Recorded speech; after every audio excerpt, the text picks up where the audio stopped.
What's going on, guys? So today I'm going to be doing like a Q&A type of segment here. Just basically some questions that I get, whether it's from current clients, potential clients that are interested in working with me, or just questions that I get on my social media in general. So I'm going to be doing this once a week, probably around 4 to 5 questions each time. So stay tuned and look for these upcoming segments. It will be called the Q&A with AJX Aesthetics. So before I get into these questions, I just wanted to say that the answers that I'm going to have for these questions, or the opinions that I have, they are mine. There's obviously a lot of different opinions out there, whether it be from different coaches or from whoever. The main thing is there really is no one direct way to do a certain thing. So these are basically just simply my approaches and the way that I go about doing things in my business based on my education, my knowledge, and my hands-on experience. So I just want to share that with you before we get the video started. Alright, so question 1. What do you find to be the most difficult / challenging when coaching or prepping clients? So this is actually a really good question. I'd have to say physically, from like the training aspect, the majority of my business is online, so I have clients from different states or even different countries.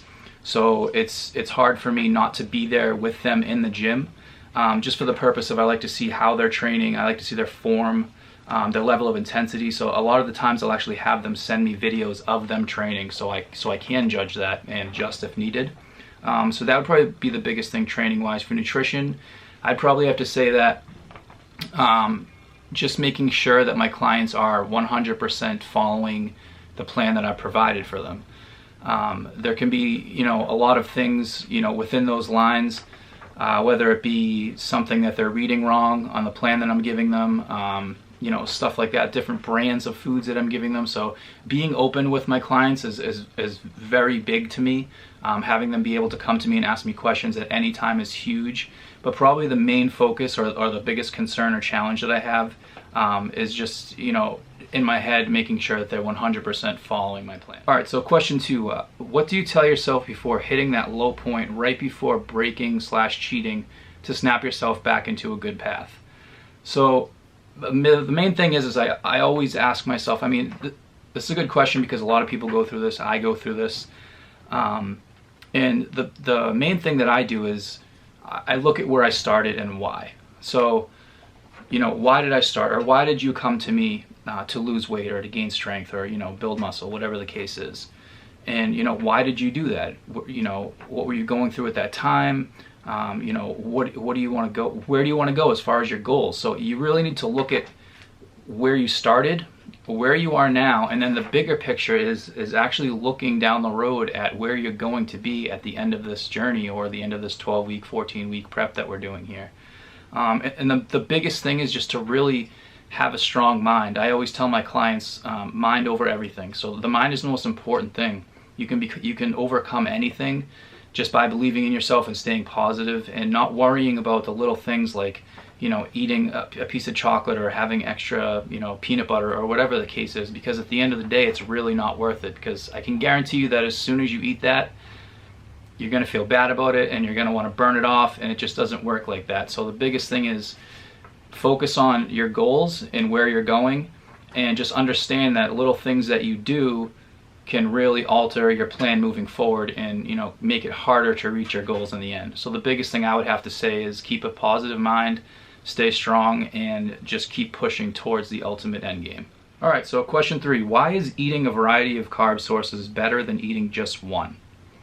So I'll use sweet potato for an example here. So basically what this question is saying is, why wouldn't I just eat sweet potato for 6 meals, or all of my meals, or all my meals that have carb sources in them? Number 1 is I think that having a variety of foods, whether it's carbs, fats, or protein, is essential for your body. I think that once your body gets used to something, it almost is too regulated on it and it doesn't work as well. I think seeing new things will really help in progression. That's the main thing. A small thing, but big thing at the same time, is that it's boring. You don't want to eat the same thing every day, but probably the biggest reason I would have to say is the type of carb that you're eating and when. So timing, for example. So the biggest thing for me is your pre and post workout carbohydrate intake. So for example, you don't want to have, I mean, you can, it's fine, you can use sweet potato for pre and post, but for me, I like to use more of a simple carbohydrate post-workout versus a complex carbohydrate, just for the simple fact of you'll get a quicker insulin response. You'll kind of get, you know, a big jump in a big spike in your insulin, and what I like to say is it'll open the doors for the nutrients to then flow on and move them to where they need to be. So versus when you have a complex carb, it's kind of a slower route to go. And you have, you know, you've just worked out, you've just broken down that muscle tissue. You want to get the nutrients to those areas as quick as possible. So I would say that would probably be the biggest reason why I think having a variety is better than just eating one. All right, question number 4, can too much cardio hinder results, and what should the optimal approach be when it comes to cardio? So this is another good question. For me, cardio goes hand in hand with your nutrition. Personally, I focus on the nutrition aspect first. So if I get a new client, the first thing that I'll do is I'm going to say, whatever you're doing for cardio, drop it right away. I want to focus on understanding your body through nutrition and then implementing cardio when we need to, or if we have a plateau, or if we need to burn calories, if you're doing a weight loss program, or whatever the case may be. But I like to focus on nutrition first. Not even answering the question yet, but to answer the question, yes, it can absolutely hinder your results. And again, this all depends on what your goals are and what your caloric intake is, because if you're not having enough calories and you're going to the gym and just running for an hour straight every single day, you're going to be burning muscle. You know what I mean? You're not just going to be sitting there burning the excess fat or that you want, you know, to get rid of. So for the most part, like if you're at a surplus and you're trying to gain, it's good because you're burning all the extra calories that your body doesn't necessarily need.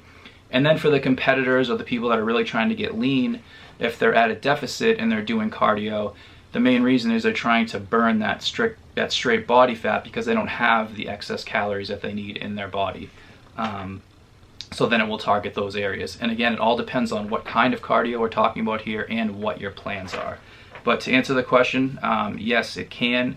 And what is the optimal approach when it comes to cardio?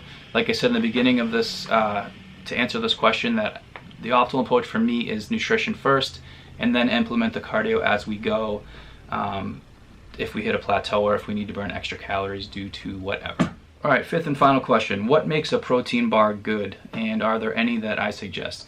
This is probably a horrible question to ask me because I'm not a huge fan of protein bars.